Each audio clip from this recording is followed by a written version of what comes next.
Have you ever really stopped and asked yourself why we're so obsessed with the idea of instantaneous teleportation?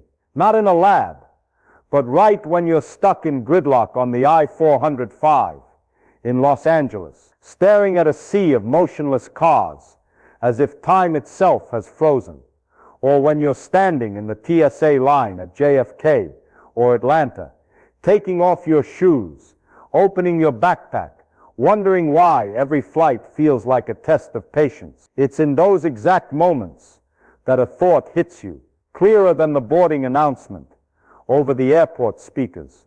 Why can't I just disappear from here and reappear exactly where I want to be? American culture has nurtured that question for decades. Star Trek in 1966 gave us an immortal catchphrase, "Beam me up, Scotty." And from that moment, teleportation entered our collective imagination as something clean, simple, almost obvious. And I've sat in Pasadena traffic too, watching the roads solidify into concrete, thinking, man, if only that machine were real. But then, as anyone who's ever studied physics knows, nature isn't a customer service representative. It doesn't like shortcuts, doesn't give anything away for free, and especially doesn't indulge our convenient fantasies. When you look at teleportation through the unfiltered lens of actual science, not Hollywood, not wishful thinking, you encounter a chilling truth. Teleportation sounds amazing, but physics proves it doesn't transport you. It terminates you. And the copy that steps out is not the person listening to me right now. Now, before we talk about beaming you to Mars, we need to answer a question that seems simple, but actually decides the entire issue. What are you really from the perspective of physics? Numerically, you are roughly 7 centimeters from the National Institute of Standards around 2010. There's nothing mystical about it. Your composition is fairly ordinary, about 62% oxygen, 22% carbon, 8% hydrogen, 3% nitrogen, and the rest trace minerals and minute metals. And here's the funny part. You're not special because of your atoms. Any meteorite that fell in Arizona in 2023 contains exactly those same atoms. What makes you you isn't the atoms themselves, but the way they're arranged, a delicate pattern sustained continuously from moment to moment. Now, if your goal is to leave Earth and set foot on Mars, you have exactly 2 options. Option 1, physically move your actual matter, the way we've done since the Saturn V in 1967, all the way to modern systems like SLS or SpaceX's Starship. You sit on top of a gigantic metal stack, burn hundreds of tons of propellant, and hope everything works as designed. Option 2, don't move your atoms at all. Just move the pattern. Scan your entire body, transmit the data across space, then reconstruct you at the destination. And that's precisely when physics steps in, taps you on the shoulder, and says you just chose real teleportation. And at the same time, that's when everything starts to fall apart. To understand why sending your pattern to Mars isn't an elegant technological trick, but a death sentence dressed up in sci-fi glamour, we have to go back to one of the most important laws quantum physics ever threw in humanity's face. A law born in 1982 from William Wouters and Wojciech Zurek, which demolishes the entire Star Trek-style teleportation concept with just a few lines of mathematics, the no-cloning theorem. In the polite language of theoretical physics, it states that you cannot produce a perfect copy of an arbitrary quantum state. You cannot observe an electron without changing it. There are no exceptions, no assumed sufficiently advanced technology, loopholes, no future scenario where we overcome this limit. This isn't a technical glitch. It's a foundational structure of the universe, and it ties directly to an even older principle, the Heisenberg uncertainty principle of 1927, which declares that you cannot simultaneously measure the precise position and momentum of a particle. Any measurement you make to determine where your electron is will alter its velocity. Any measurement of its velocity will blur its position. So how can you scan the full quantum state of the 7 Pekiti miasmatides that make up your body when every single measurement collapses the original information? The answer is you can't, and no one, no technology, no future can change that unless you rewrite the laws of the universe itself. Take a simple example, a single photon qubit, a tiny system with only two possibilities, spin up or spin down. If you measure incorrectly even once, or perturb its polarization field by a few percent, the initial wave function collapses immediately, and the state you were trying to copy no longer exists. If we can't perfectly copy even a single photon, how could you possibly scan the quantum state of trillions upon trillions of electrons, generating your thoughts, memories, emotions, and identity? And this is only the shallowest layer of the problem. A photon qubit can remain in a pure quantum state because it barely interacts with its environment. But your body is different. You are an enormous decoherence machine where every electron, every proton, every molecular vibration constantly interacts with light, heat, vibrations, magnetic fields, and even cosmic rays slamming into you every second. To reconstruct you, a teleportation machine wouldn't just need to scan each electron. It would need to measure every quantum correlation between them.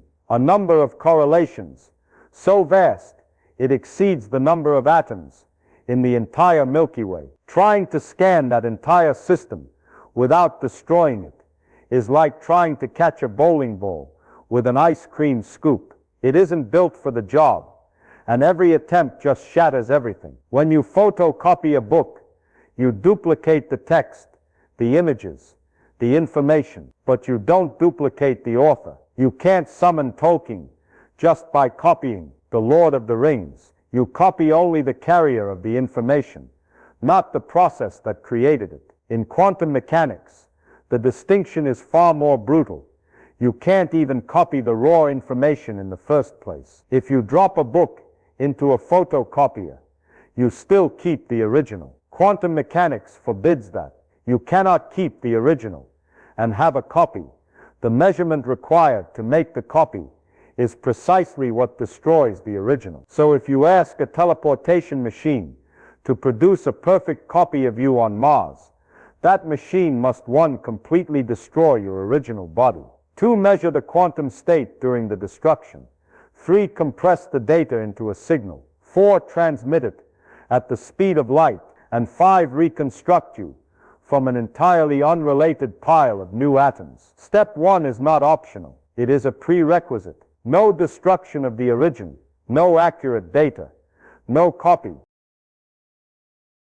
Hollywood may love to say otherwise, but physics doesn't care about the script. It only cares about the rules.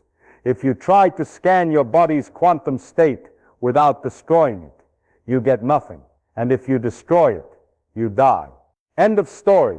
There is no intermediate phase where you teleport. You don't go anywhere. You end at the starting point. A copy with your memories, your voice, your habits, even the mole on your left shoulder, appears on Mars and believes it is you. But that copy is merely a story, rewritten in new atoms. It is the guy who thinks he's you, not the person reading this right now. And all because the universe has one very simple rule, written in math on 2 pages. In 1982, you cannot copy a quantum state perfectly while preserving the original. Therefore, teleportation is not transportation. It is reconstruction. And to reconstruct something as complex as a human being, the universe demands one non-negotiable price. The original must disappear. And now if you're still clinging to a sliver of hope that okay, no cloning is no cloning, but maybe the future has some smarter, gentler, more delicate machine that can scan me without destroying me, Let me tell you exactly what a real teleportation scanner would have to do if it wants to recreate you with nature's level of fidelity. First, the data. Seth Lloyd at MIT once estimated that fully describing the quantum structure of a human requires roughly 10 T's of information. That number is so large that if you wrote it out on paper, the entire forest from California to Oregon would disappear before you finish the second line. But data is the easy part. The hard and lethal part is acquiring it. Because to record the quantum state of every electron in your 7 Cartesian-hatted atoms, the machine must interact directly with every particle, every bond, every molecular vibration. And the only way physics allows you to see a quantum particle is by slamming it with a beam of high-energy radiation. This is no different from what I did at Caltech with accelerators. If you want to understand what a proton is doing, you fire electrons at it. If you want to know where a quark is, you fire photons at it. Every measurement is a collision. Every collision disrupts what you're trying to observe. A teleportation scanner is the same. It isn't a polite, gentle MRI. It is an atomic-scale artillery barrage that shatters every chemical bond in order to measure every parameter. To make it clearer, look at real technology. The X-ray free electron laser, one of the most powerful X-ray sources on Earth, operational since 2017. It's strong enough to image the structure of chemical molecules in femtoseconds. Yet even the X-FEL cannot scan an entire virus without blowing it apart. Not because the engineers failed, but because to achieve that resolution, you must use radiation intense enough to destroy the very thing you're scanning. We're talking about a virus, the equivalent of a building compared to an electron. And you are a city of trillions upon trillions of buildings. A quantum scanner, accurate enough to read you, would be so powerful that you would no longer be you before the scan even finishes. And that brings us to the next stage, full body ionization. As the machine begins firing photons, electrons are knocked out of their orbits, atoms lose their bonds, molecules disintegrate into fragments. The process continues until your entire body no longer has the physical form you recognize. You become a plasma, a material heated to 20,000 degrees Celsius, where atoms are stripped of their electrons, just like what happens in the core of a lightning bolt or inside a nuclear explosion chamber, except this process is carried out in a controlled manner. Controlled here only means it destroys you in sequence, not randomly. But make no mistake, it is still destruction. If you think this is a medical procedure, like a CT or PET scan, you're mistaken. This is closer to stepping into an industrial shredder whose job is not to keep you safe, but to keep the data safe. In essence, a teleportation machine is not a transportation device. It is a sophisticated disassembly reactor. It doesn't kill you because it's evil. It kills you because that is the only thing physics permits.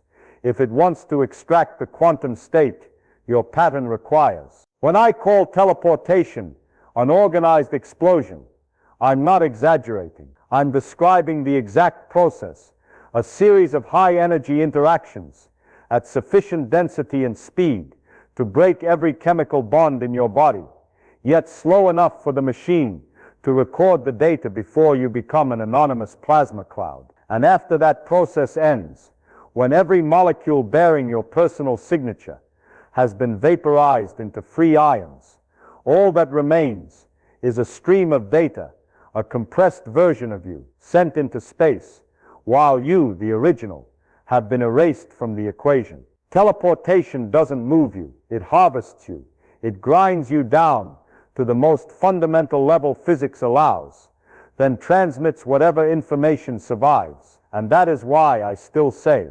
teleportation is not a technology of the future. It is a funeral rite for the original matter, cloaked in friendly phrases like beam me up. So when people talk about teleportation as a way to go from New York to Mars in the blink of an eye, the first thing I want you to stop and ask is not how fast it is, but a simple, almost childlike question that cuts sharper than any equation.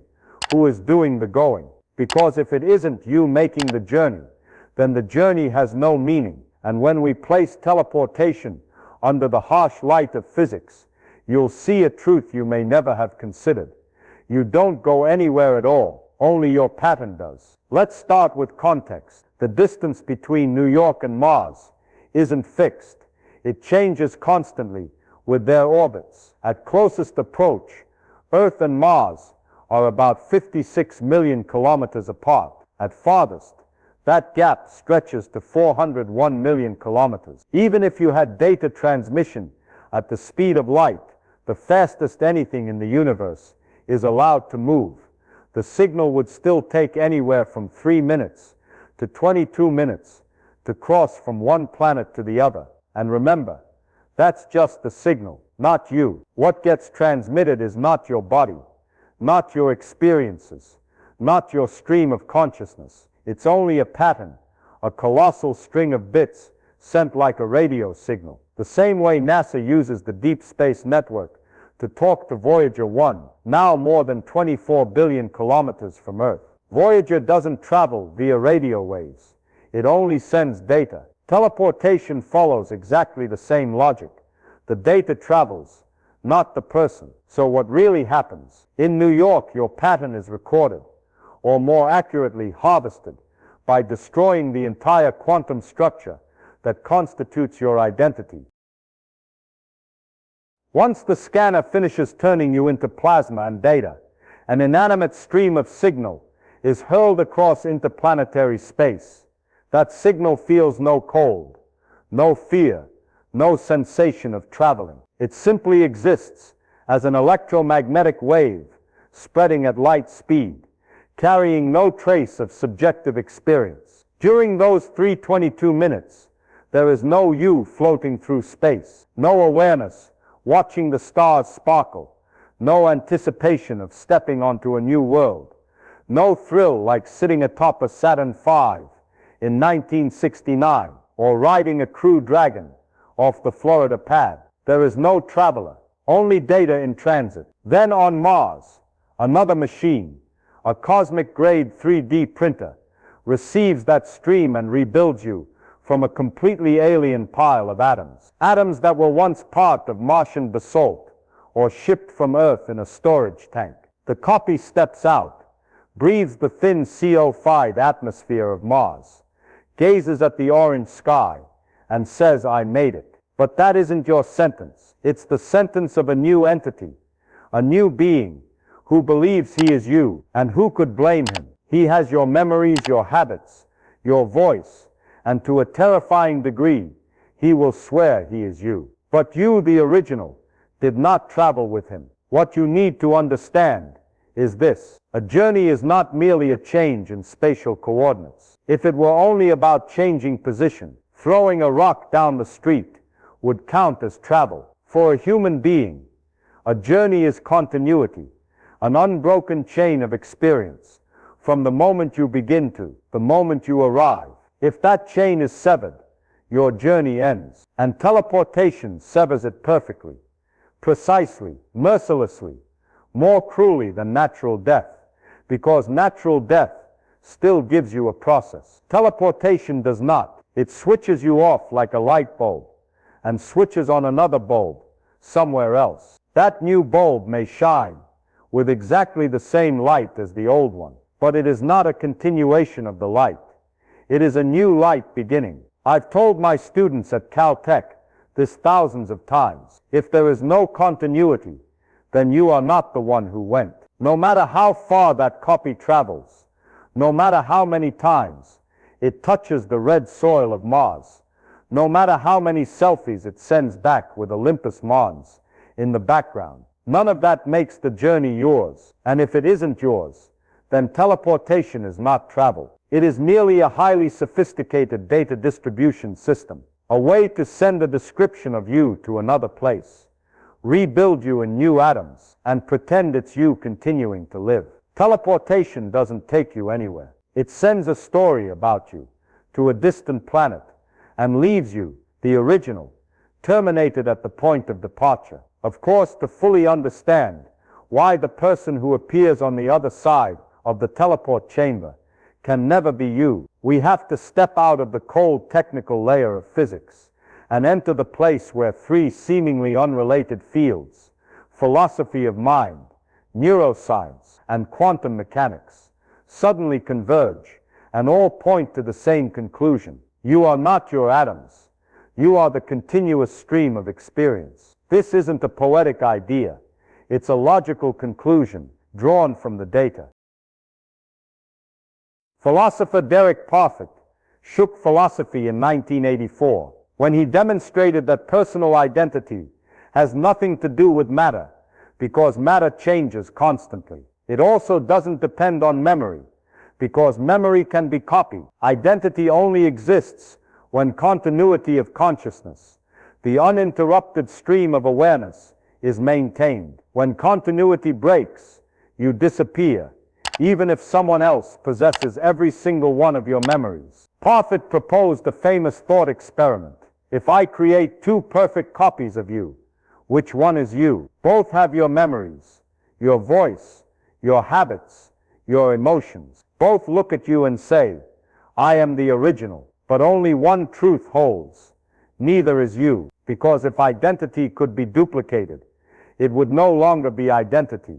It would become a label stuck on anyone who carries your data. And if you cannot choose between copy hash 1 and copy hash 2, you also cannot regard the teleportation copy as you continuing to live. You can only regard him as a new person who begins with old data. But philosophy isn't the only evidence. To see it more clearly, we must look at the actual human brain. In the 1960s, 1980s, neuroscientist Roger Sperry studied split-brain patients in whom the corpus callosum, the bridge between the two cerebral hemispheres, was severed to treat severe epilepsy. It seemed like a minor physical intervention, but the results stunned the world. Two independent streams of consciousness appeared within the same body. One hand would write one sentence, while the other wrote something different. One eye saw an image that the other half of the brain had no knowledge of. One hand tried to put on a shirt, while the other tried to pull it off. Two wills, two centers of awareness, two selves inside the same skull. So where does identity reside? If identity were in the matter, why would cutting a strip of nerve fibers split it in two? If identity were in memory, why do both hemispheres have memories but do not share experiences? The clear answer: identity resides in continuity, in the unified stream of consciousness. When continuity splits in two, you split in two. When continuity ends, you end. And when continuity is replaced by a new stream, even one that is identical to the old one, identity does not carry over. This is the crucial reason teleportation cannot preserve you. The person reconstructed at the destination does not continue your stream of consciousness. He initiates a new stream of consciousness, loaded with data copied from the old one. He may call your mother by the correct name, remember the dish you loved at age 12, recount the story you told in 2014, but he did not experience any of those things. He is merely programmed to believe he did. Teleportation is not a process of transporting consciousness. It is a process of replacing consciousness. The subtle horror of teleportation lies in the fact that the copy does not know he is a copy. He does not say, I am a newly created person. He says, I have arrived on Mars. Imagine you have a laptop that contains all your data. If I copy the hard drive to another laptop, the new laptop has every file, every document, every photo, every email of yours. It can continue the work you left unfinished, but you did not move into that laptop. And if I destroy the original laptop, the one you own, the new laptop does not become you continuing. It is only a backup. A teleportation copy is the same. He is not you transported. He is a backup booted up. Now let's return to the most important point. If two independent consciousnesses can exist and both believe they are you, as in Sperry's experiments, or Parfit's thought experiment, then neither is truly you. The moment identity can be divided, uniqueness vanishes, and identity only exists when continuity cannot be divided. Teleportation, in its physical structure, does not maintain continuity. It erases continuity. It does not move you elsewhere. It ends you and replaces you with a new mind that has no idea it happened. That is why this truth matters more than any special effect in Star Trek. The person who appears on the other side is not you, cannot be you, will never be you. He is someone else, someone very much like you, utterly convincing in the role of you, but only continuing a story that you are no longer alive to tell. And this is the moment when physics, neuroscience, and your everyday intuition all say the same thing in unison. What you call I is not in the atoms, not in the memories, but in continuity of consciousness, the unbroken, uninterrupted stream of awareness. For me, this is not some vague philosophical concept. It is the foundation for understanding one's own existence. Imagine it this way.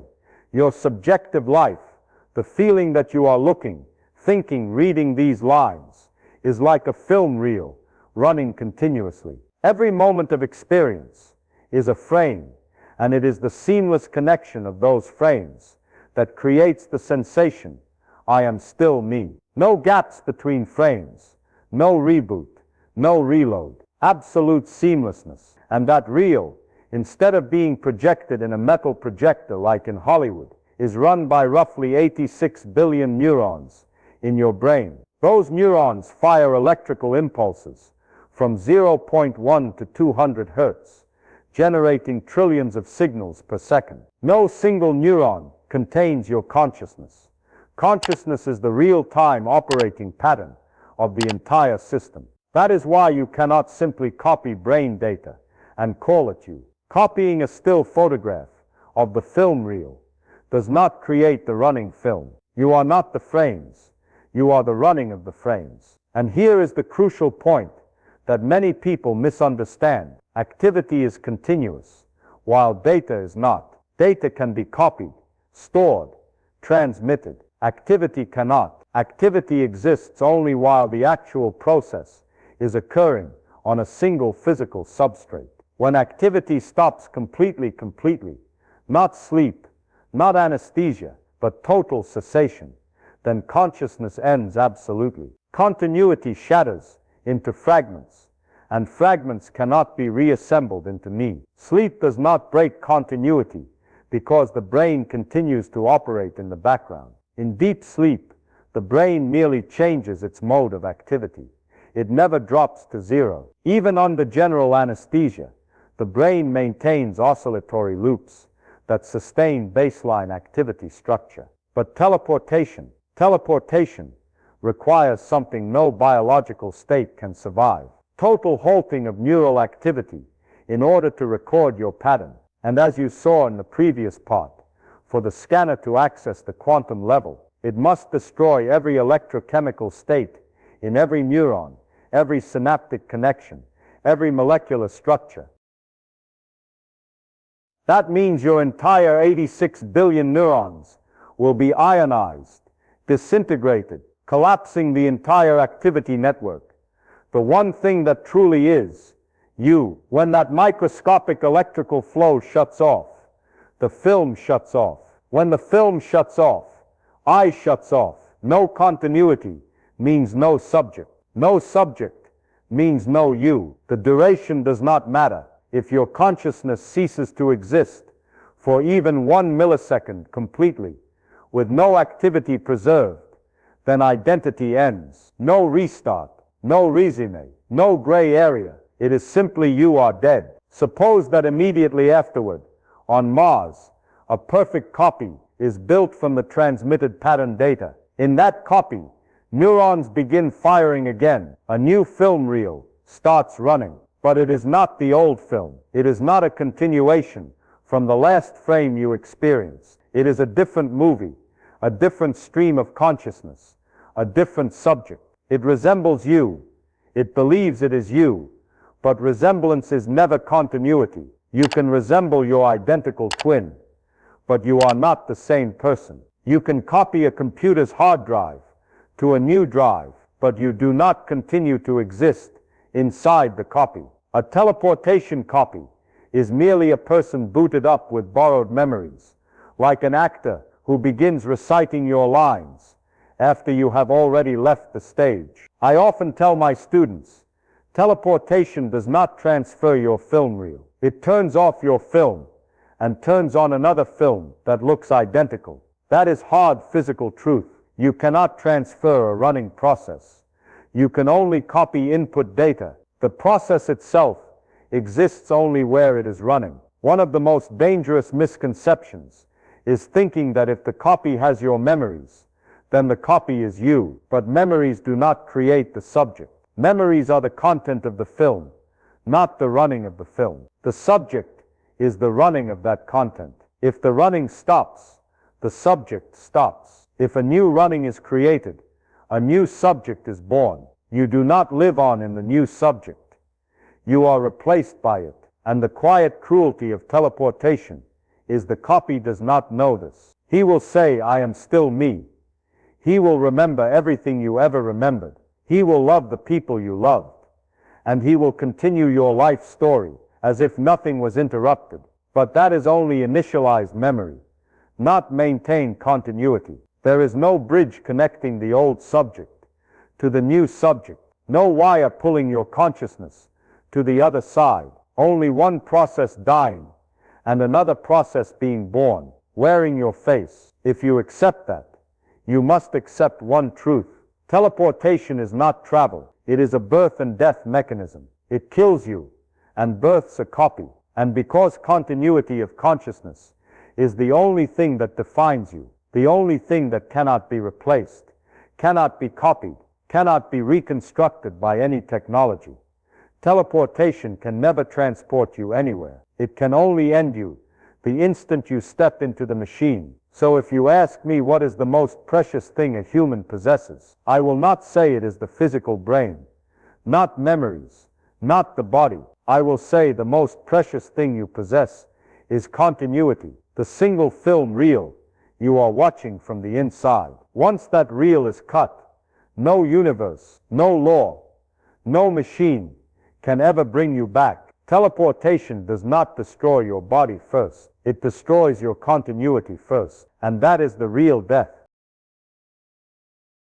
To understand even more deeply why a copy, even a copy, so perfect it fools even himself, can never be you, let's leave behind abstract concepts like continuity or the experiencing subject and return to simple, impossible to misunderstand, everyday examples that anyone can use intuition to recognize the boundary between identical and itself. Suppose you take your 1964 first edition copy of the Feynman Lectures on Physics, the book that Leighton and I spent years teaching to capture the spirit of physics, and you burn it completely. No pages left, no ink, only ashes. Then you go to the bookstore, buy a brand new copy, same content, same words, same equations, even a nicer print run. But would you dare say, this is the old book continuing to live? No one says that, because the continuity of the old book has been destroyed. The new one is merely a new entity, carrying copied content. No one thinks books have souls. So why, when it comes to people, do you apply logic you would never apply to books? Now the second example. One of the famous cloning stories of the past decade, when MIT in 2018 created a complete clone of a dog using cloning technology. They produced an animal identical in every way, from genes to fur color, even somewhat similar temperament. But the crucial point, the new dog did not continue the life of the old dog. It did not wake up, remembering the first time it played with the rubber ball, did not recognize its owner, did not feel attached to the old family. It simply began a new life with the old biological configuration, but an entirely new stream of experience. A perfect copy does not carry the continuity of the original. It carries only the information of the original. And that is what makes identity different from data. Data can be copied. Identity cannot. Third example. Email. You send a multi-megabyte PDF file. A single tiny error, just one bit flipped from 0 to 1 among millions, can corrupt the entire file. A formula disappears. Strange characters appear. Code stops running. One wrong bit is enough to collapse the whole structure. Yet the human pattern contains roughly 10 bits, and teleportation doesn't just risk flipping one bit.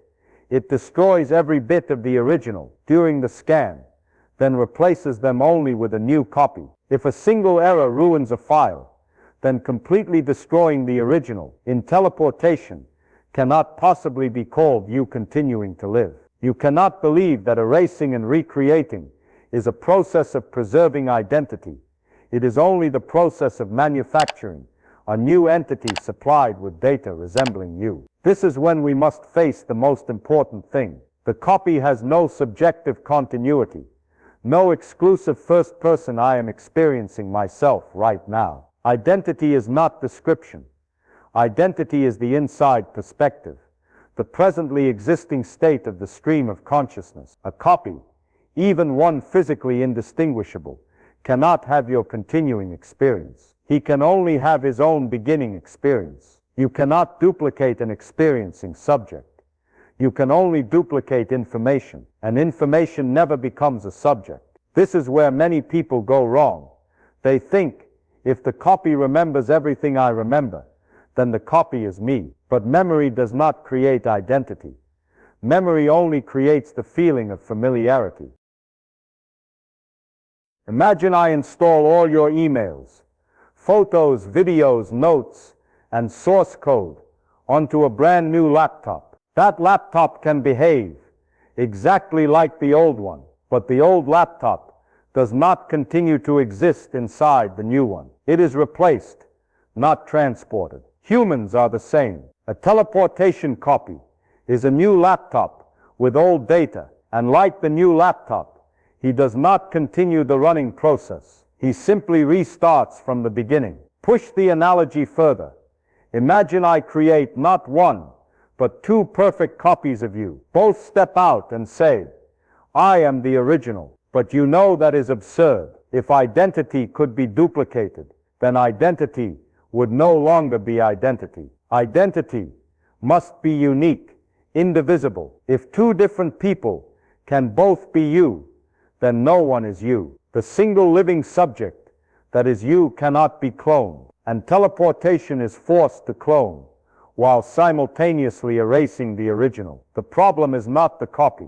It is the complete absence of continuity. You do not step onto Mars. You are terminated at the departure station. Someone else steps out on the other planet, wearing your face, your memories, even your habit of furrowing your brow when thinking, but not carrying your eye. He only plays you if someone else plays you so perfectly that your parents believe it is you. That does not make him you. You do not live in him. You do not experience in him. You are not him. And teleportation, according to the actual laws of quantum physics, can only produce that actor, someone so similar. It is heartbreaking, but never you, because you are not in the pattern. You are in the continuity, and continuity cannot be copied. Continuity can only continue or stop. Teleportation stops it. Therefore, teleportation never transports you. It only transports an illusion of you. So to completely shatter the illusion that a copy can be you, let's try a brutally simple thought experiment. Suppose I create a perfect copy of you, right next to you, at this very moment.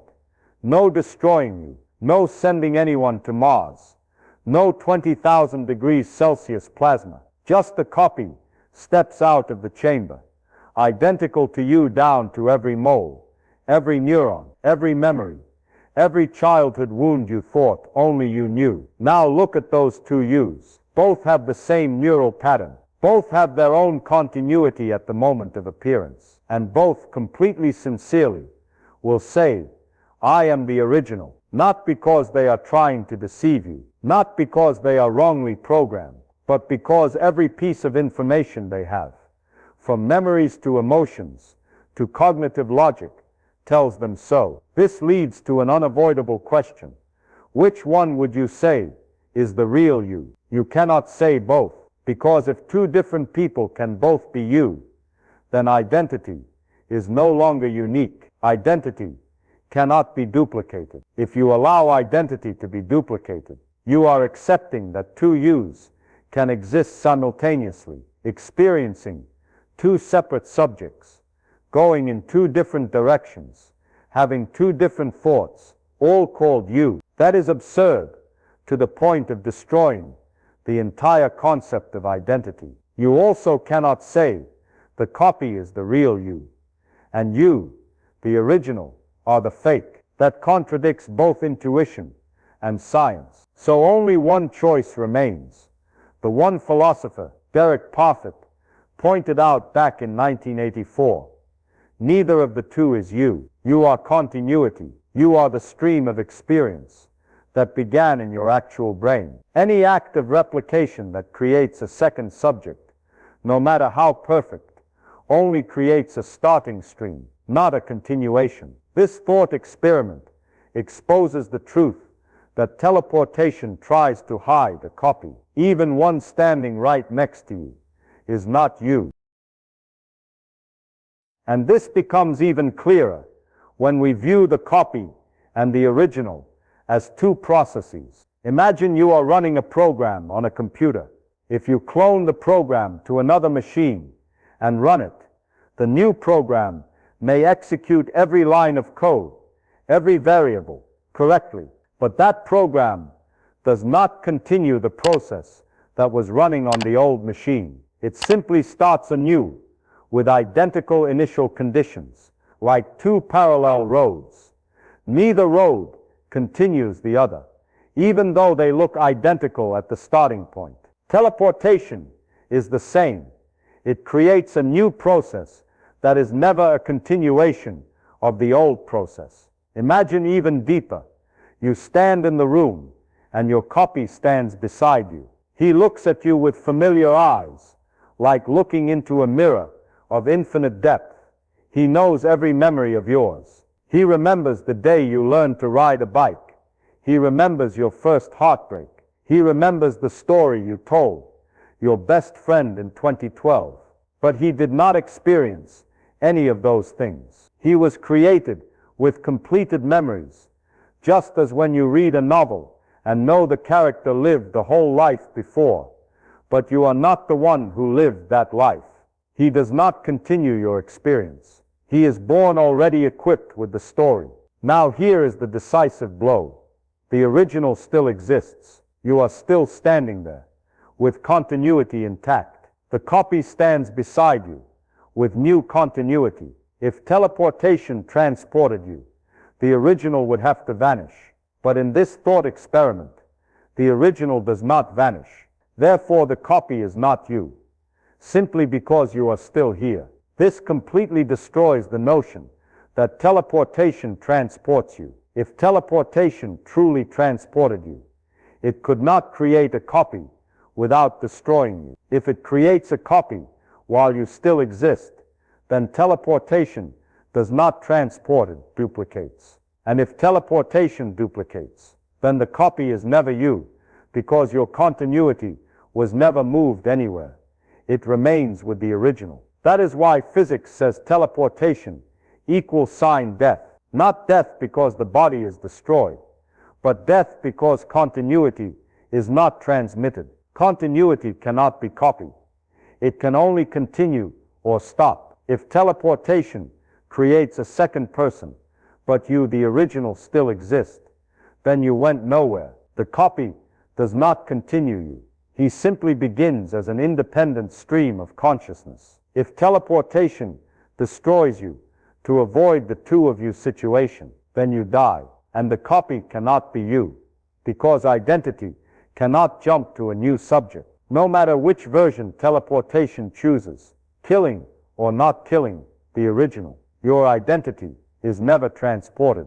And that is why this thought experiment is so simple yet devastating. The moment I create a copy of you right beside you, and both of you say, I am the original, every illusion about teleportation collapses instantly. If two yous can exist side by side, then neither is you. If the copy requires the original to vanish in order to feel I am real, then he is merely swapping the concept of continuity for memory. And memory cannot substitute for continuity. Teleportation does not transport you to another place. It only creates a new person in that place.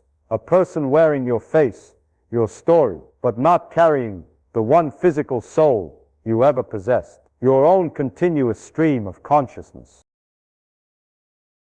But to understand even more deeply what continuity really is, and why teleportation destroys it completely, let's look at a situation everyone experiences every day. Sleep. Many people hear the argument about continuity and counter, but when I sleep deeply, I have no consciousness. I disappear for hours and then come back. So why isn't sleep considered a natural form of teleportation? It sounds reasonable, but that's only because you haven't looked deeply enough into your own brain during sleep. When you enter the deepest stage of sleep, stage N3, also known as slow wave sleep, your frontal lobes reduce activity by 70–80%, and the regions responsible for higher cognition essentially go silent. You have no coherent thoughts, no clear awareness, no inner narrative. From a subjective point of view, you disappear. But here's what matters. Your brain never stops functioning. It merely changes its mode of operation. Neurons are still firing, but in slow, synchronized patterns. Synapses still maintain their structure. Functional networks are preserved in a kind of standby warehouse mode. Your pattern is not destroyed. It is only temporarily inaccessible to consciousness. In other words, you do not disappear. You only turn off the lobby lights while the entire building remains intact. And this is the huge foundational difference between sleep and teleportation. In sleep, your brain does not reset. In teleportation, your brain is erased down to the atomic level. Even in the deepest sleep, you never reach zero activity. Oscillatory patterns persist. Delta waves of 0.5, 4 Hertz are maintained. Those oscillations preserve your continuity intact, even when you don't feel yourself existing. That's why, when you wake up, you don't ask, who is the person who just woke up? You simply return to your own film reel, as if someone briefly lowered the curtain and then raised it again. No reboot, no new copy, no replacement, only uninterrupted continuity. But in teleportation, everything is completely different. The scanner must break your material pattern, ionize tissue, disassemble molecules, measure every electron through high-energy interactions. During that process, no neuron maintains any meaningful activity. Everything is wiped clean. No synapses, no membrane potentials, no capacity to generate the film reel anymore. And when that structure is destroyed, continuity is severed permanently. You are not like someone sleeping. You are like a TV with its plug pulled out. And the copy that wakes up on Mars is not like you waking up after sleep. It is like a brand new TV being plugged in and turned on, playing back an old program from a copied data file. Consider one more key point. During sleep, your body remains your body. The atoms in your brain are not scrambled into plasma. The synaptic network is not pulverized into ash and rebuilt from different atoms. You retain the exact physical structure that underpins your continuity. Teleportation completely shatters that material integrity. It is not turning off the lights temporarily. It is demolishing the house and building an identical new one. The new house may be nicer, cleaner, less moldy, but it is not the old house, and you do not live in it.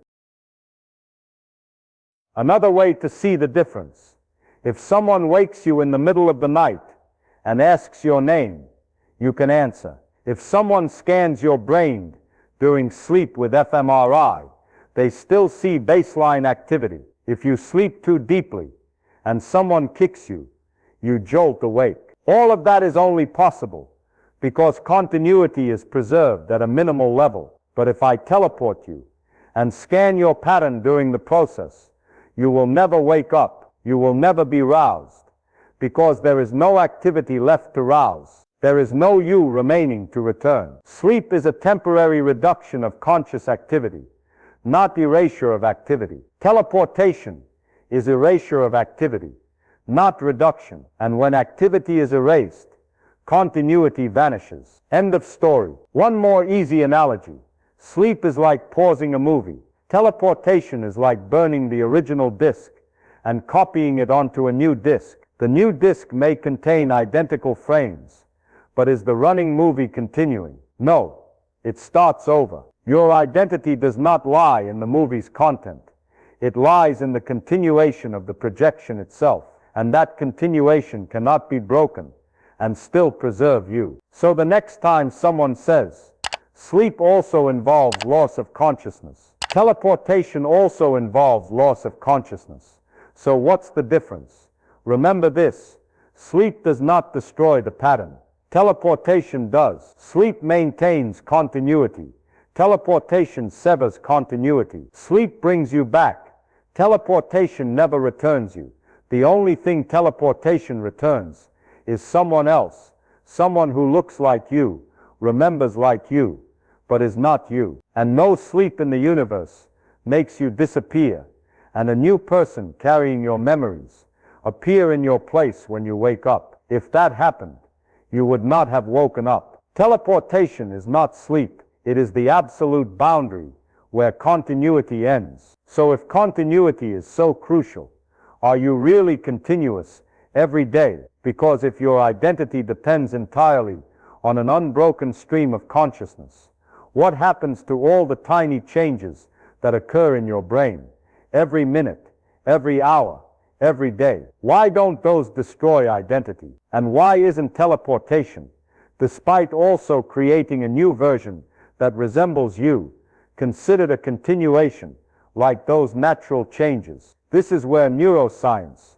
answers very clearly. You change constantly, but you are never reset. And that is precisely what keeps you you. First, consider methylation, a key biochemical process that regulates gene expression in brain cells. Studies over the past decade show that methylation levels in the human brain can shift by 1-3% per day, meaning which genes are turned on or off, and how much protein is produced changes significantly. If you look at that process purely from a data perspective, you might think, wow, so every day I'm a completely new person. But in reality, no. Those changes do not reset the entire system. They only gently tune how neurons operate, like adjusting the color settings on your computer screen without changing the movie playing on it. You remain you not because matter stays identical, but because the dynamic pattern of activity is preserved while matter gradually changes. Next, consider synaptic pruning, the process of eliminating weak or unnecessary neural connections, which happens most intensely at night during sleep. Estimates suggest billions of synapses are pruned away each night, while billions of others are strengthened. Physically, this is a massive restructuring. If your brain were a city, pruning would be like demolishing thousands of old buildings every night and constructing thousands of new ones. Yet you don't wake up as someone else. You don't panic and ask, who am I? You simply continue your life. Why? Because all those changes happen gradually, while the entire stream of activity keeps running. Imagine a river flowing through a valley. The riverbed changes daily. The banks erode. Sand settles here and is swept away there, but it remains the same river because the flow never stops. You recognize it through continuity, not through the individual water molecules inside it. Your brain is the same.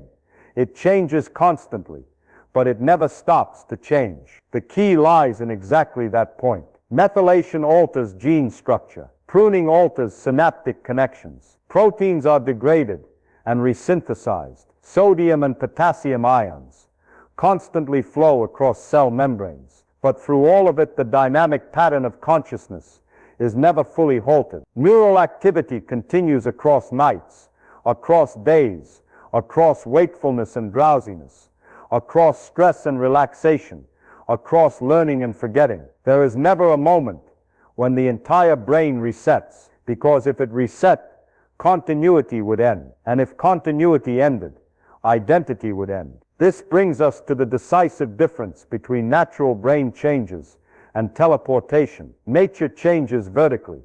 Teleportation changes horizontally. Natural change is like adding to a diary every day, adjusting handwriting style, changing ink color, even swapping pens, but never burning the diary to start rewriting from scratch. Teleportation is completely different. It burns the original diary completely, then prints a beautiful photocopy of the last page and declares, "Here is the diary continuing." But the new diary doesn't continue anything. It merely resembles the old one, and resemblance is not continuity. Neuroscience gives us one more fascinating truth. Even though neurons die daily and synapses are constantly restructured, the activity of the neural network never drops to zero. You never fully switch off. If you fully switched off, you would not come back as yourself. You would not continue. You would begin. That is the difference between living and being recreated. Now place teleportation on the same graph. When the teleport machine scans you, it doesn't just shift methylation by 3% per day, doesn't just prune a few billion synapses and rebuild them. It doesn't edit gradually. It erases the entire pattern, destroys the activity of every neuron, ionizes brain tissue, measures quantum states during destruction. It puts the brain into a state no living creature has ever experienced. Activity equals sign 0. No neural network, no potentials, no delta, theta, alpha, or gamma oscillations preserved. At the neuroscientific level, this is not change. This is erasure. And erasure is death. Not the biological death we usually think of, but the death of the experiencing subject. The instant continuity is cut. You cease. Even if the body remains intact, even if memories remain intact, even if a perfect copy is printed on Mars a minute later, you no longer exist to set foot on Mars. You no longer exist to continue your film reel. The copy is not your continuation. It is merely a successor, born from your data to replace you, not to transport you. Nature changes you bit by bit and keeps continuity intact. Teleportation resets you entirely, and continuity vanishes. And when continuity vanishes, there is one truth no one can escape.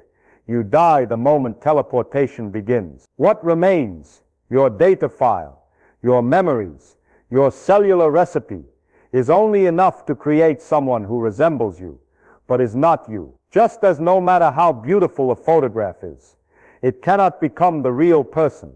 A perfect copy cannot become the subject it was copied from, because the subject is not information.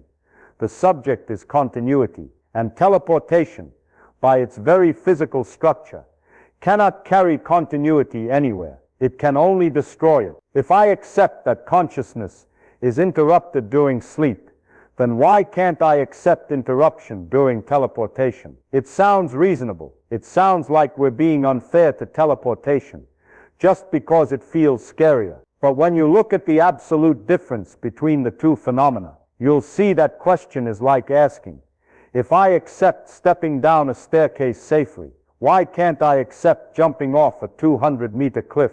Both are changes in height, but their nature is completely different. Neuroscience calls this difference gradient versus abrupt discontinuity, gradual change versus sudden break. Sleep is gradient. Consciousness fades, Brain structure remains intact. Electrical activity decreases, but never disappears completely. Synapses maintain physical continuity. Neural networks do not reset. Teleportation is abrupt discontinuity.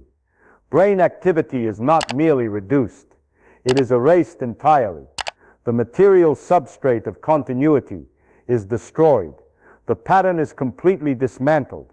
Then a new pattern is rebuilt from different atoms. In sleep, you do not switch off. You merely shift to a different operating mode, like a computer moving from high performance to power-saving mode. All neural signatures, oscillations, synaptic weights, protein channels, preserve continuity. Your brain never enters a state of zero dynamics, and that non-zero state is precisely why you wake up still as you. But teleportation is not reduction of activity.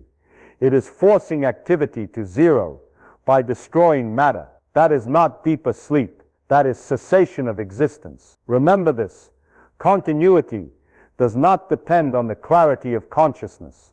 Continuity depends on the uninterrupted existence of the structure that generates consciousness. You can forget, you can dream, you can lose your sense of time, but as long as the brain continues to operate within a single physical system, continuity remains. Teleportation, on the other hand, destroys that very system. Imagine this. You're driving at night with your headlights on. When the car enters a tunnel, the light disappears for a moment, but the headlights are still on. That is sleep. Teleportation is as if you removed the entire bulb, smashed it into glass powder, then installed a new bulb in the car, and said, "This light is still the old light." No, it isn't. It is a new light, even if it shines the same color. Another way to see it more clearly: sleep does not erase your timeline. It only hides part of the timeline. When you wake up, that timeline continues running. Teleportation does not hide your timeline. It cuts your timeline. And when your timeline is cut, you no longer have a timeline. When you say, "I slept," and don't remember anything, that means consciousness temporarily could not access content, but the mechanism generating consciousness remained continuous. When you say, "I teleported," and remember everything, that means a new consciousness was constructed from old content, but continuity is gone. One is temporarily blind, the other is no eyes. One is temporarily paused, the other is destroy the projector and build a new one. And here is the point I want you to feel deeply. You cannot close your existence like closing your eyes. Closing your eyes does not make you disappear. Sleep does not make you disappear.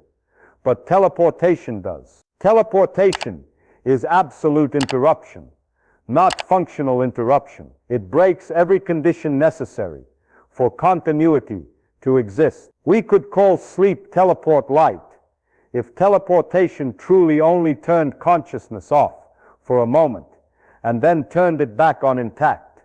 But it doesn't do that. It requires destroying you. There is no sleep-friendly version of teleportation in physics. One saying I love in philosophy: you cannot die gently. Death is binary. Either continuity remains, or it does not. Teleportation clearly falls on the does not side. And here is the final sentence I want burned into your mind like a physical law. Sleep only changes the state of consciousness. Teleportation erases the subject of consciousness. One is gradient. One is discontinuity. One is temporary. One is permanent. One is part of living. One is death. You can close your eyes, but you cannot close your existence. Teleportation is not deep sleep. It is the boundary where you end, and someone else wearing your face begins. And this is where we reach a depth that physics alone cannot explain. Humans have an innate obsession with the continuation of the self, an obsession so ancient it is etched into mythology, philosophy, religion, and modern psychology. For thousands of years, humans have known that the existence of the self is not merely in breath or heartbeat, but in the notion that I yesterday is still I today, and I tomorrow will still be I. The ancient Greeks debated this. Plato believed in an immutable soul that continues through all material change. Heraclitus said, humans are like a river, never the same yet always itself, because of continuous flow. Aristotle said, identity lies in entelechy, an operating principle that cannot be copied. All those different views revolve around the same intuition. To exist is to continue. By the 20th century, neuroscience and psychoanalysis opened another layer. Freud said the ego is a defensive structure against the dissolution of consciousness. Jung said humans are haunted by the shadow of non-being, and all psychological behavior is driven by the effort to avoid interruption of the self. Then in a 2014 study at Stanford University, psychologists proved what philosophy had guessed for thousands of years. Humans have an instinctive fear of the destruction of self-continuity, even when they are not afraid of pain or biological death. Here, what is terrifying is not the body stopping breathing, but that I am no longer me. The Stanford experiment showed that when people were asked to imagine losing continuity, but being perfectly copied elsewhere, activity in brain regions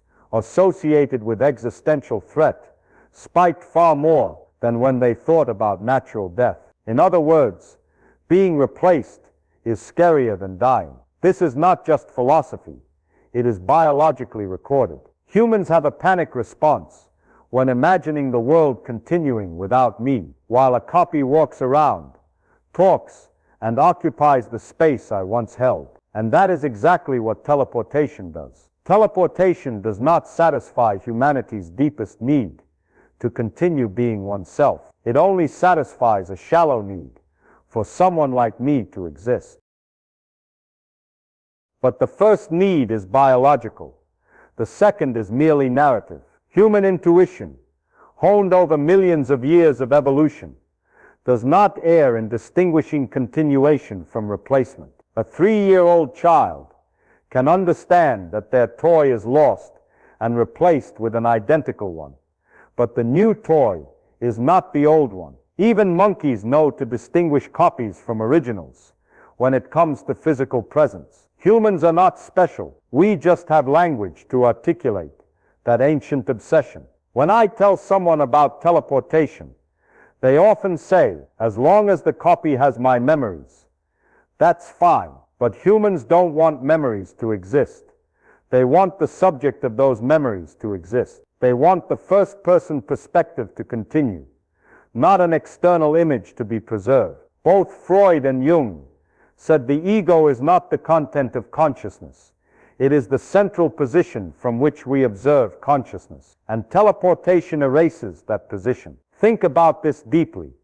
If you died today, but someone else, perfectly identical to you, continued living and recounting your life, that would not make you any less dead. It would only make others less sad.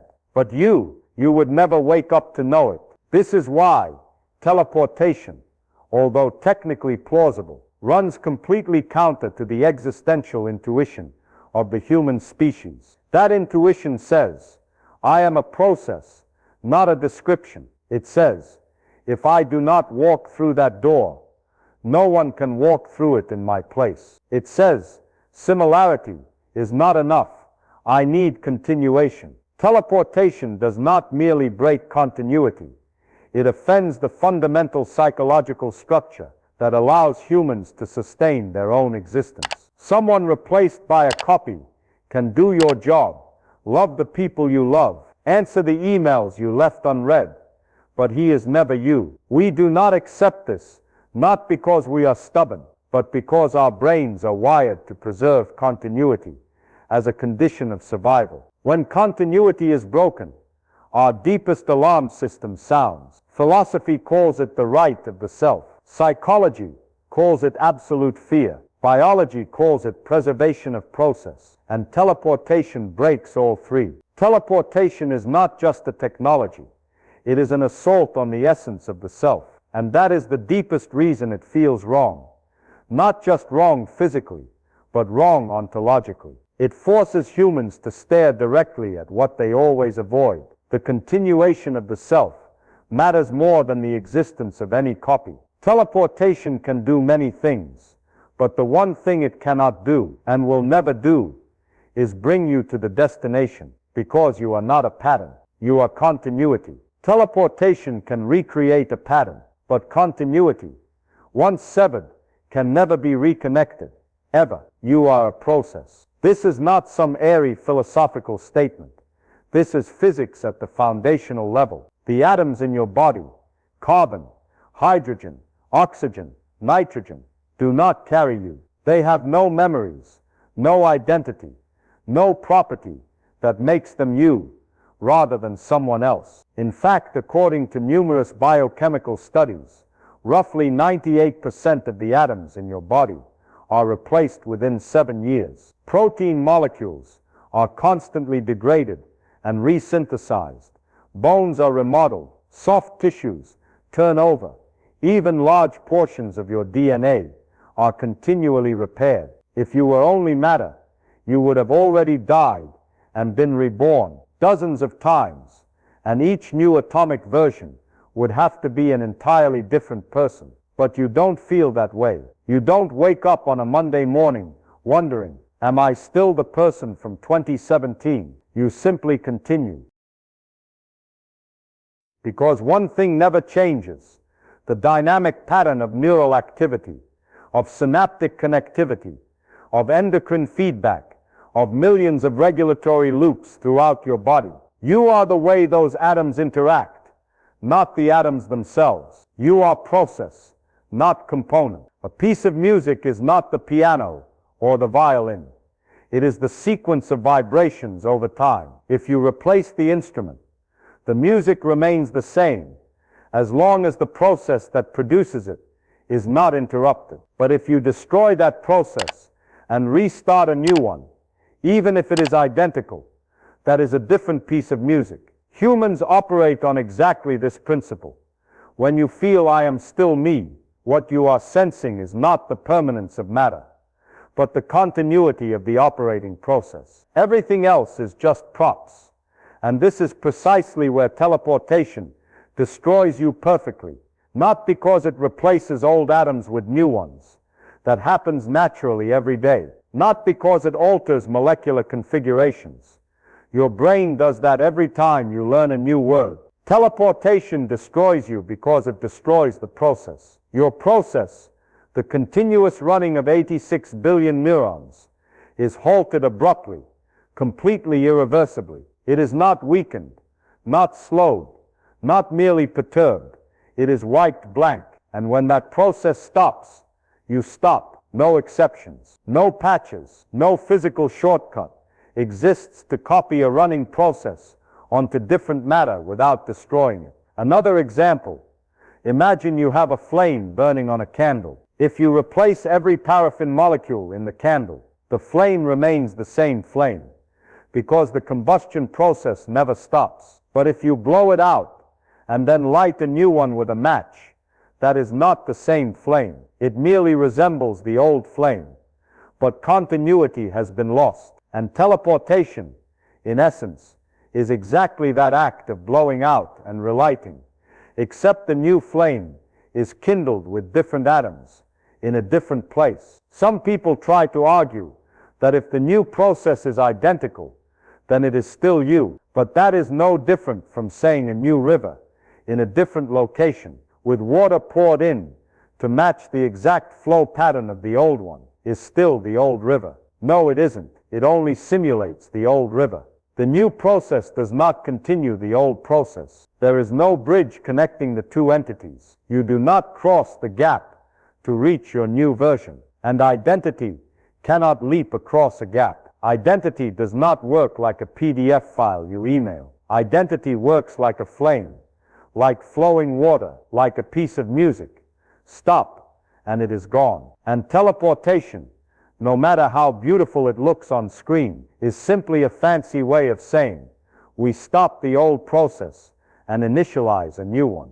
The new person may recite your biography without missing a single word, may smile your smile, may remember the people you once loved, but the process inside him is not the process that was inside you. And because you are not in the matter, only in the process, destroying the process equals sign, destroying you. Even if your copy is walking on Mars, looking back toward Earth and saying, I made it here, that sentence has nothing to do with the person reading these lines right now. If your process does not continue, you do not continue. Teleportation does not move your process anywhere. It only erases this process and creates a different one. So when I say you are not matter, that is not philosophical consolation. It is a physical warning. You exist only as long as your process exists. Teleportation destroys the one thing that makes you you. And now we must confront one of the most common misconceptions about teleportation, a misconception that stems directly from the way humans imagine information. They think information is something abstract, a kind of floating idea that can be copied infinitely like a word file, like an email, like hitting Command C and Command V. But in physics, information is not an idea. Information is physical. Information is a property of a material system, and every manipulation of information must obey the laws of thermodynamics. This is stated most clearly in Landauer's principle, one of the foundational laws of the physics of computation. Erasing one bit of information in any physical system produces at least 2.8 joules of heat energy. That means information cannot be manipulated for free. There is no such thing as pure information detached from matter. When you erase information, you require energy and you generate entropy. When you write information, you also change matter. Even one bit has a cost. Now compare that single bit to a human body. Modern estimates suggest that fully describing the quantum state of a human requires about 10 tender bits of information, a number so large that if you tried to store it on today's hard drives, you would need millions of galaxies full of SSDs and still come up short. Teleportation is not sending an email. It is attempting to read the entire physical information of a person, something Landauer's principle tells us will generate an enormous amount of entropy, because to read information, you must interact with the system and unavoidably change its state. You cannot scan an electron without altering it. You cannot know a spin precisely without collapsing its superposition. You cannot measure the quantum state of 10 tender bits without smashing the very thing you are trying to recreate. This is not a technical problem.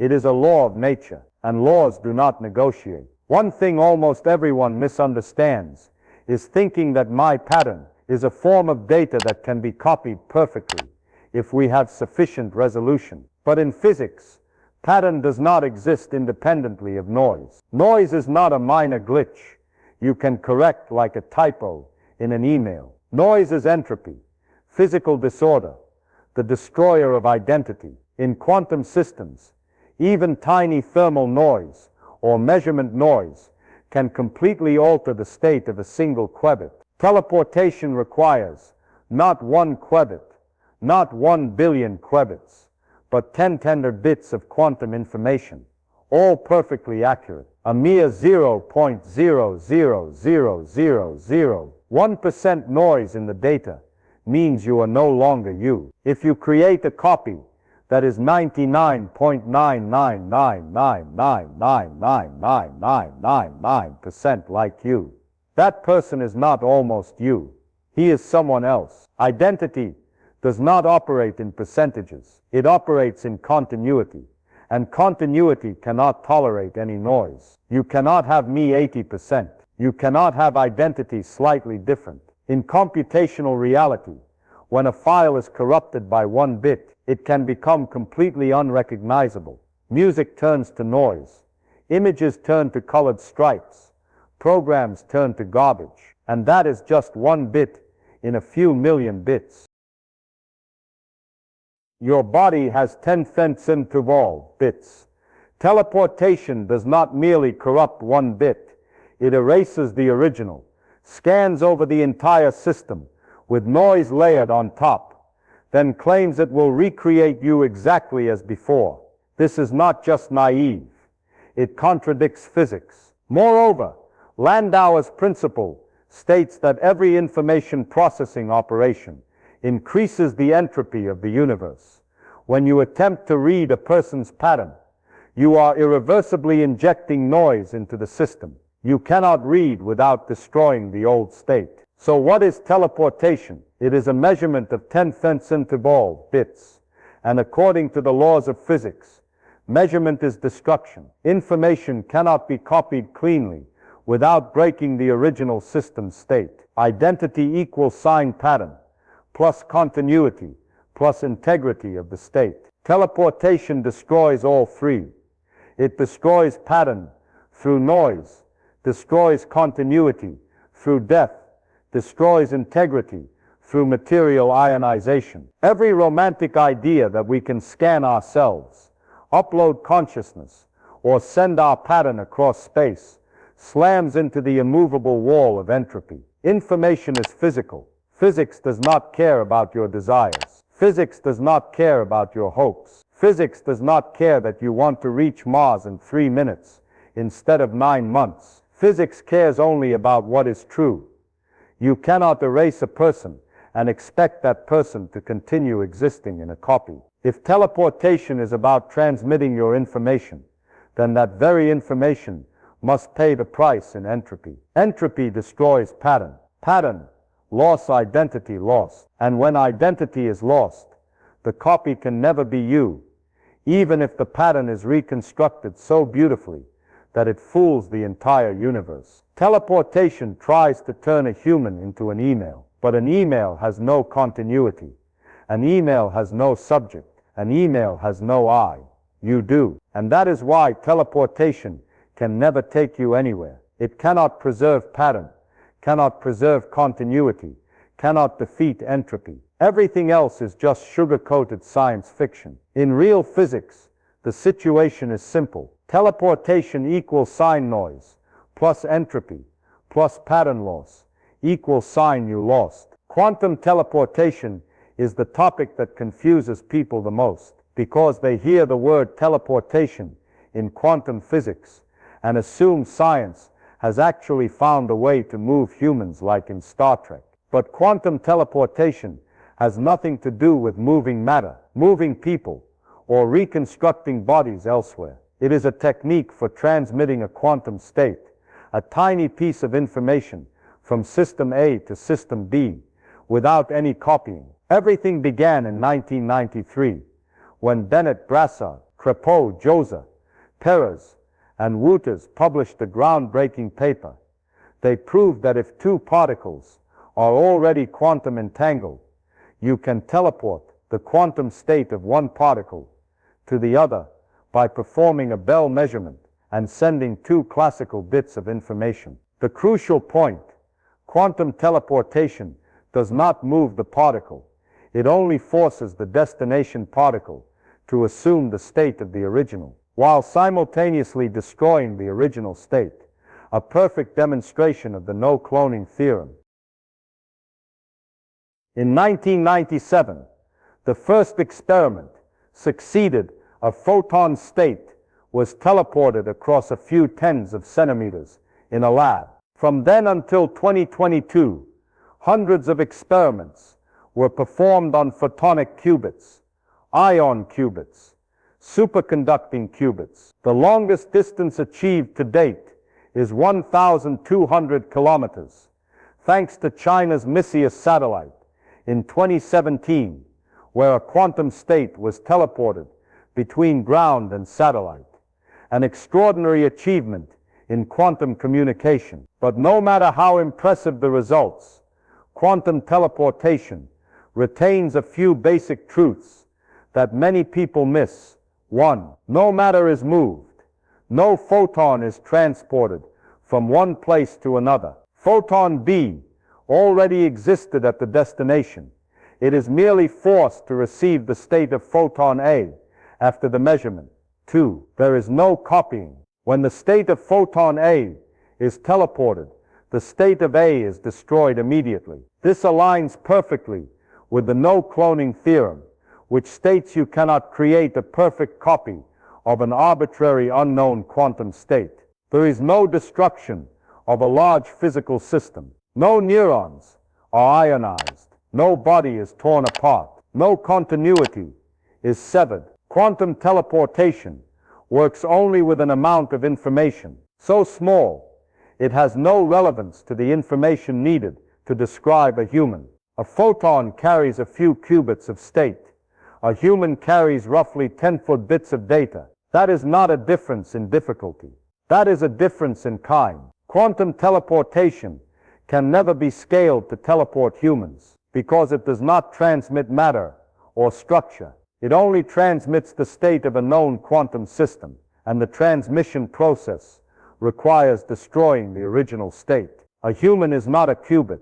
A human cannot be forced into a two-level system to apply the same protocol. Even if we ignore the impossible information theoretic requirements, quantum teleportation requires a pre-existing material copy of you at the destination to receive the new state, meaning you would need a copy body already there before teleportation can occur. That is absurd from the start. Quantum teleportation does not move matter, does not move structure, and does not create new people. It is a beautiful mathematical protocol that uses entanglement for secure information transfer. You can teleport the spin of an electron, the polarization of a photon, the state of a trapped ion, but no one teleports a cockroach, a virus, or even a complex molecule. No one teleports physical particles in the science fiction sense. Star Trek teleportation violates physics. Quantum teleportation does not, but the two have nothing to do with each other. One is state transmission, the other is destruction, followed by reconstruction of an entire person. Once you understand this, the hope that someday we will teleport humans the way we teleport qubits becomes naive. It is like saying, since we can send text messages, surely one day we will send an entire city over radio waves. Quantum teleportation does not kill anyone because it never touches a biological system. But for exactly that reason, it also never takes you anywhere. It is merely a tool in the field of quantum communication. Nothing more, nothing less. Every vision that human teleportation is based on quantum teleportation is a confusion between two definitions that do not belong to the same category. A human is not an isolated quantum state. A human is a continuous process, a 10,000 binary dented pattern, the continuity of billions of neurons, and no quantum protocol ever invented from now until the end of time can transmit all of that without destroying you. Quantum teleportation proves one thing: information can be transmitted without copying and without moving matter. But it also proves that humans cannot be teleported this way, because a human is not a small state. A human is a running process, and any full measurement intended to read that process will kill the process before it can be recreated. Quantum teleportation works with qubits, but will never work with you, not because we don't have enough technology yet, but because you are a completely different kind of physical system. A qubit is an extremely simple quantum system. It has exactly two state levels and a very small number of parameters to describe, a vector in a two-dimensional Hilbert space. A human is the opposite.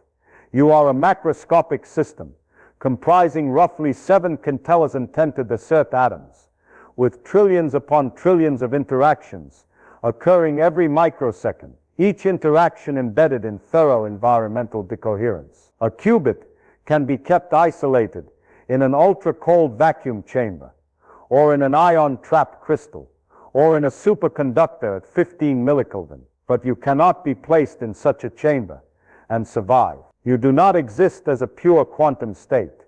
You are a vast network of decohered states, meaning most of the delicate quantum information has already been washed out by the environment the moment it formed. This is not a flaw of biology.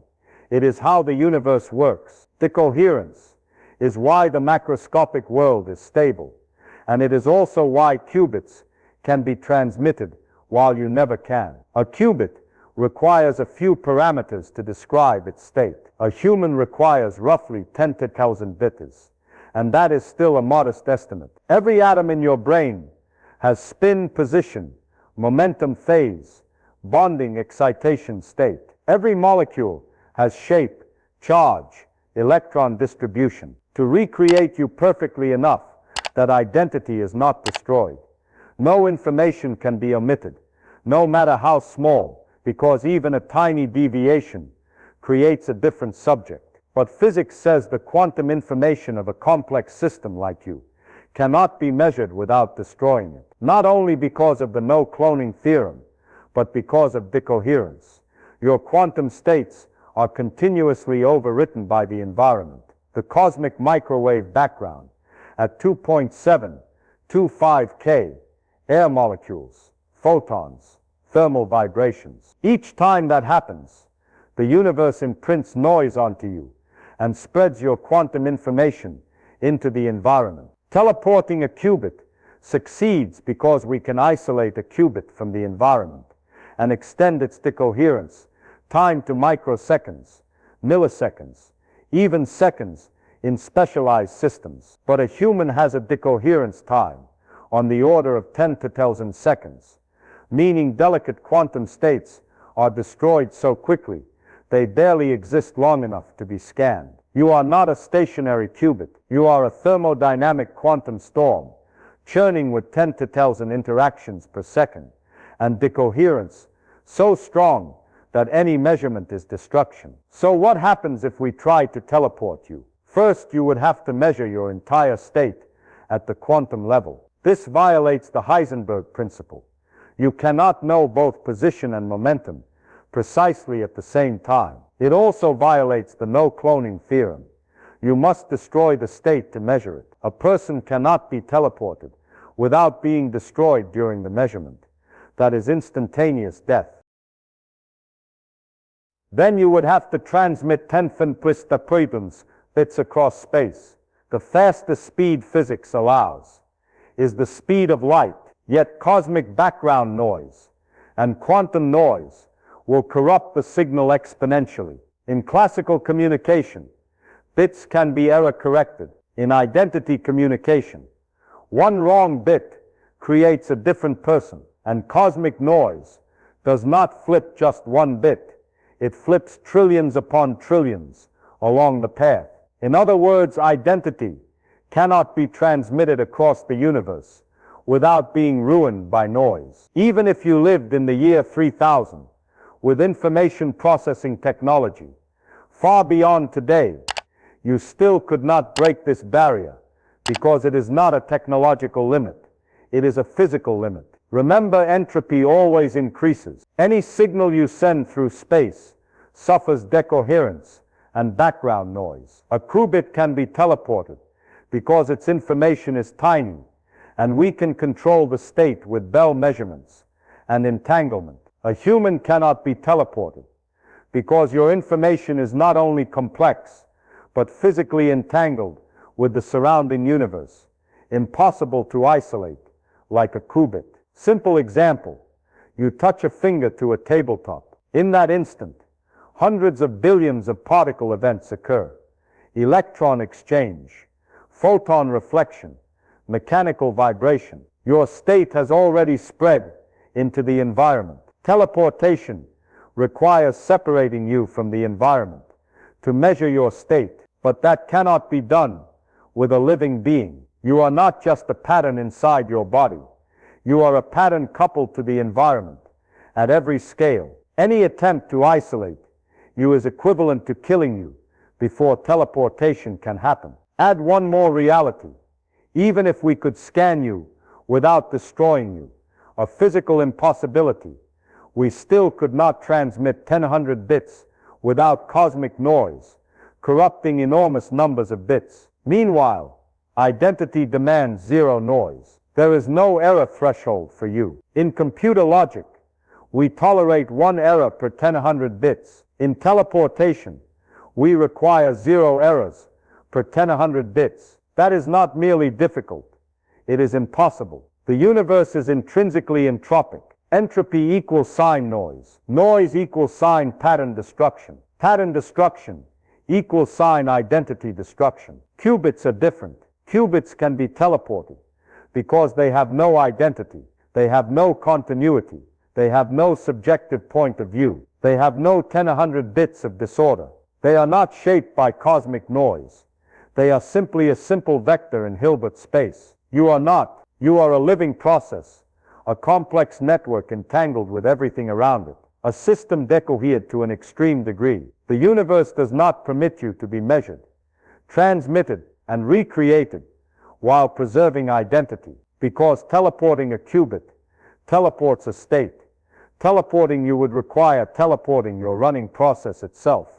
An act physics forbids absolutely. It is not that technology will overcome it. It is not that the future will solve it.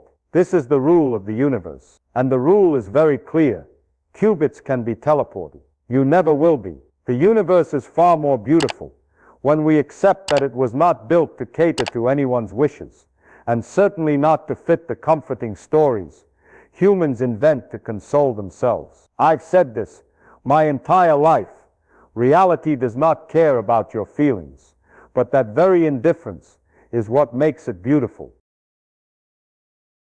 Humans always want a universe in which consciousness can be stored like a PDF file, sent across space like email, die temporarily, and then come back to life in a copy, as if upgrading to a new device. But that's what we want, not what the universe permits. When you look at the laws of nature, the no cloning theorem, entropy, decoherence, continuity of consciousness, the physical nature of information, you see there is no room for the beautiful sci-fi stories we write for ourselves. And the strange thing is, that very lack of indulgence makes the universe more astonishing, because nature isn't trying to make things difficult for us.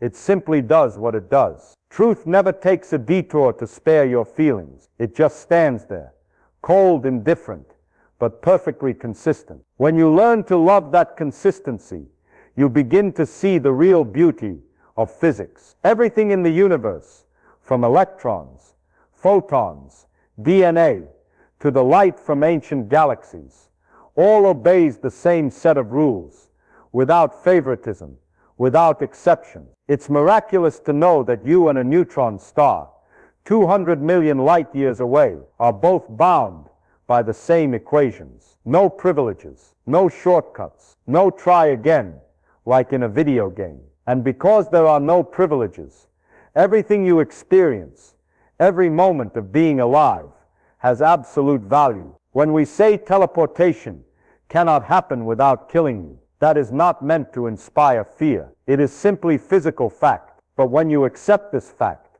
you open an entirely new perspective.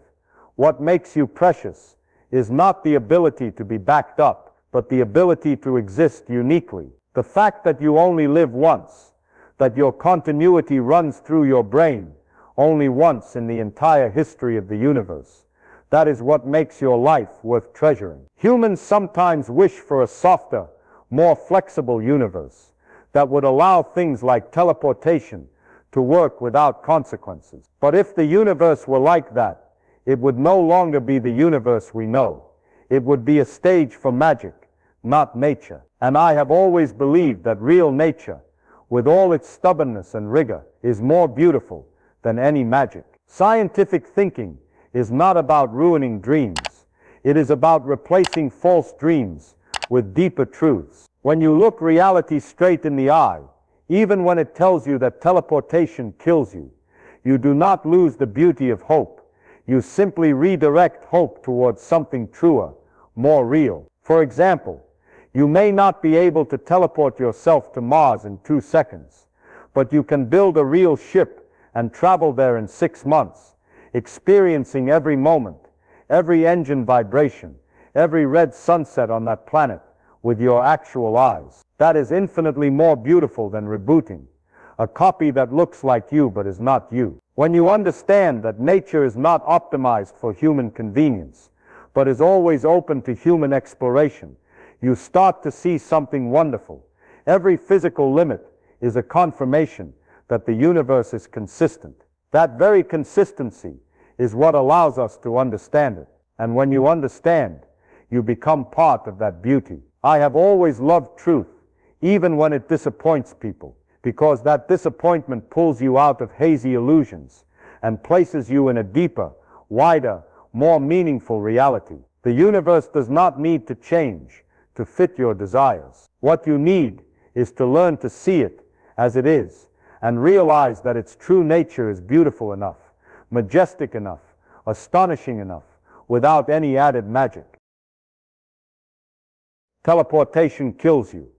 Maybe that makes you a little sad, but it is also the universe's way of reminding you that real existence is the only gift you have, and it is fragile, unique, uncopyable, untransmittable. Not because the universe is stingy, but because that is how the structure of reality operates. And in that structure, your value does not lie in being storable.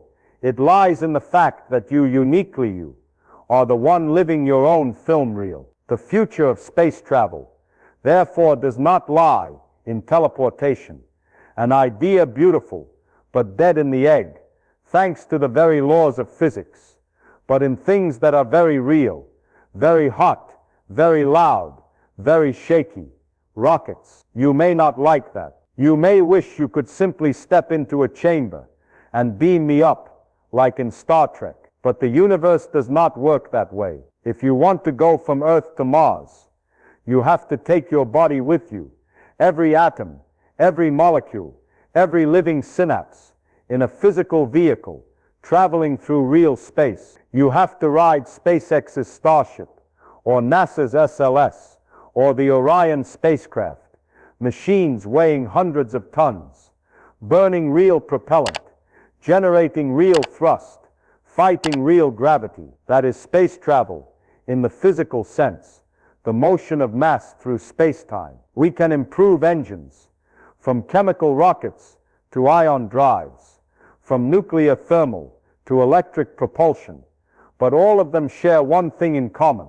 They move real matter, not patterns, not data, and that is precisely why they preserve your continuity intact. Teleportation cannot do that, even in imagination, not because we lack the technology, but because it violates the informational structure of the universe. But that does not mean the future of space travel is any less exciting. Look at Starship, the 120-meter tall machine Elon Musk is building to carry 100 people to Mars. Look at Orion testing around the moon in the Artemis mission. Look at SLS, the most powerful rocket humans have ever launched. These machines do not pretend to defy physics.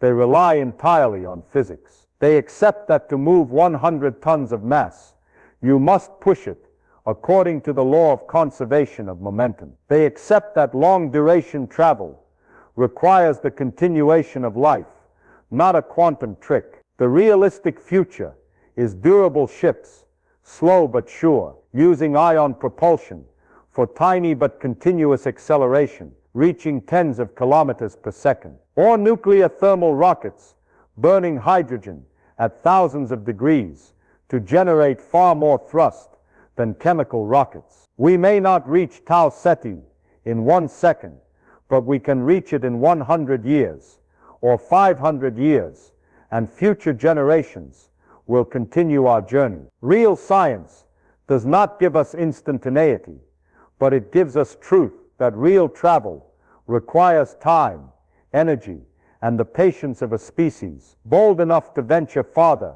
than any species that ever existed. Teleportation does not. It cannot save you from distance. It cannot carry you across space without destroying you. It is a compelling story, but when confronted with physical law, it goes out like a match in the rain. Rockets, loud, hot, shaking, expensive, exist because they do not lie. They do exactly what nature permits, take you, intact, continuity unbroken, across the horizons of life, to another world. The future of space travel is not a revolution that breaks the laws, but a proud expansion of those very laws. And if you love the universe, you will love its ruthless honesty too. The road to the stars is not a teleport button. It is a real journey by real humans in real ships. I choose rockets.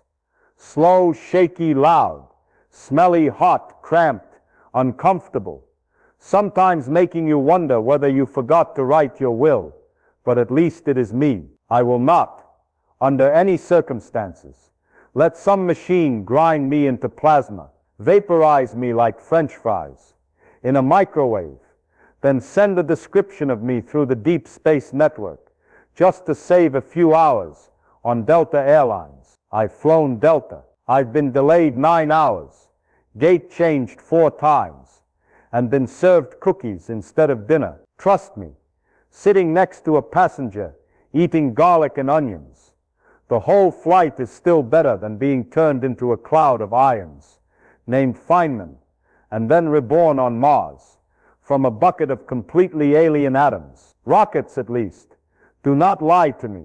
They do not promise instantaneous displacement, do not promise a perfect version of you will appear at the destination, do not tell me I must accept death so my copy can continue the story. Rockets say, hey Feynman, I'm going to kick you off Earth with the force of an exploding mountain. You'll shake like you're in an industrial washing machine. You'll stink because you can't shower for days, but you'll live. You'll travel with yourself. Your continuity will remain intact. And I, a person who prefers truth over illusion, choose that. People often dream of space travel as something clean, quiet, magical. But real travel smells like burning propellant, sounds like engines roaring like demons, feels like G-forces pressing your chest until you have to remind yourself to breathe. It is tight harnesses, cabins so small you bump your head on the wall every time 0G starts. But it is real, and the beauty of reality is that it does not replace you with another version. When you launch in a ship like Starship or Orion, every vibration you feel is a signal that says, I am still here. No machine is scanning you. No system is measuring electron spins in your brain to send your pattern across the void. No process is stopping to restart on another planet. There is you, flesh and blood, neurons and synapses, your own continuity. Imagine you're on the 9-month flight to Mars. You look out the window and see Earth shrink to a pale blue dot. You drink instant coffee, so bad you wonder, is this punishment for doing too much physics over the years? You wake up one morning with your hair standing straight from static electricity. You grumble when the water recycling system makes your coffee taste like hot plastic. All of it, every discomfort, every laugh, every beauty, is you experiencing it. No one experiences it in your place. Space travel by rocket is an affirmation that you want to go there yourself with the single consciousness you will ever have in this life.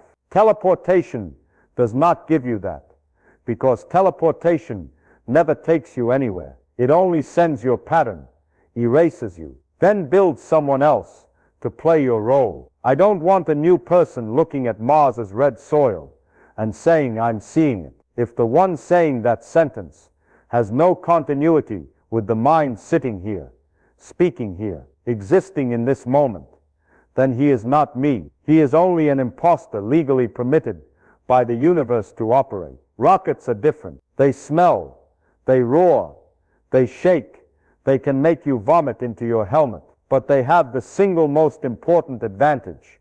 They let the real you reach where you want to go. If I ever reach Mars, assuming I live long enough, I want to know that when I step onto that surface, the shadow cast on the ground is my shadow, not a copy's. I want to know the feeling of red dust sticking to my boots is the feeling my own neural process is recording. I want continuity, not copy. I want existence, not recreation. So I choose rocket, because rocket, with all its roughness and inconvenience, respects the laws of physics and respects you. Teleportation does not. Rockets take you where you want to go. Teleportation replaces you with someone else and says everything is fine. But I'm not the kind of person who signs a contract with fine print that reads original will be destroyed. No refund. I have spent my life asking nature what it does, not what it should do. Nature does not give teleportation. It gives rockets. And I gladly accept the right to be shaken, noisy, smelly, as long as it is me, whole, original, not duplicated, setting foot where I want to go. And in the end, after all the arguments, examples, qubits, neutrons, rockets, plasma, entropy, and every trick physics throws at us, only one truth remains worth taking home. Continuity is the only real possession you have in this entire universe. Not your body, because atoms change. Not your memories, because they can be copied. Not your pattern, because patterns can be rebuilt. The only thing that cannot be duplicated, cannot be restored, cannot be transmitted, cannot be replaced, is the continuous stream of experience that only you see from the inside. That is you. That is what gives this life meaning. And when I say teleportation kills you, I am not speaking out of fear. I am speaking out of truth. Because as I once said, nature cannot be fooled. And if you try to fool it, it will take back from you the most precious thing, your own experience. You can fool everyone. Fool the copy. Fool yourself with cute stories that I will live on in the pattern. But nature does not play that game. It knows where continuity is. And when continuity stops, you stop. That, far from being sad, is a marvelous reminder that living is unique. Every moment you have is a moment only you have. And that is a greater gift than any teleportation magic humans have ever imagined. In the next part, I want to take you on a different journey. Do you truly have free will? Or is every choice merely the consequence of atoms colliding? But that is a story for another time. Hit subscribe so you don't miss the next physics adventures with me. See you in the next lecture, as long as I don't accidentally step into a teleport machine.